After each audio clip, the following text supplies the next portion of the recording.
মদ্রিচের iconic jersey এখন এমবাপ্পের। Real মাদ্রিদের হয়ে নতুন মৌসুমে আইকনিক 10 নম্বর জার্সি পরে খেলবেন কিলিয়ান এমবাপ্পে।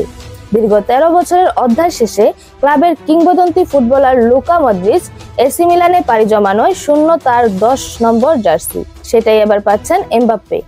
এমন খবর এসেছে ফুটবল বিষয়ক ওয়েবসাইট ESPN-এ। সমর্থকদের চাওয়া নতুন জার্সিতে নতুন মৌসুমে ব্যর্থতা বলে ক্লাবকে সাফল্য উপহার দেবেন এমবাপ্পে। ক্যারিয়ারের শুরু থেকেই স্বপ্ন দেখেছেন রিয়াল মাদ্রিদের খেলার। সেই স্বপ্ন পূরণের পথে এসেছে একের পর এক প্রতিবন্ধকতা। তবুও ভেঙে পড়েনি কিলিয়ান এমবাপ্পে। খুব অল্প বয়সেই পেয়েছেন ফ্রান্সের হয়ে বিশ্বকাপ জয়ের স্বাদ। তবে 2022 বিশ্বকাপের দুর্দান্ত পারফর্ম করেও স্বপ্ন ভাঙার বেদনায় নীল হয়ে মাঠ ছাড়তে হয়েছিল। ক্লাব ক্যারিয়ারের PSG চ্যাম্পিয়ন্স লিগ জয়ের আশা পূরণ করতে পারেননি।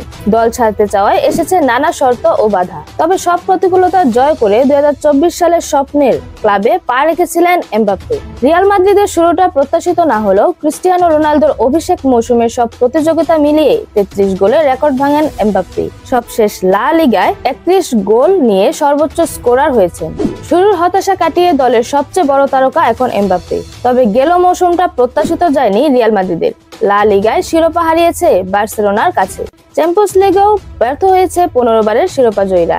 মৌসুমটা বিবর্ণ কাটলেও নতুন মৌসুমে নতুন ও পুরনোদের নিয়ে দলকে ঢেলে সাজানোর চেষ্টা করছেন কোচ চাবি আলোনসো। এমবাপ্পের জার্সি নম্বরেও আসছে পরিবর্তন। লুকা মদ্রিদের আইকনিক 10 নম্বর জার্সি পরে আগামী মৌসুম থেকে খেলবেন এমবাপ্পে। কদিন আগেই ক্লাবের সঙ্গে দীর্ঘ 13 বছরের বন্ধন ছিন্ন করে এসি মিলানে পা রেখেছেন লুকা মদ্রিচ।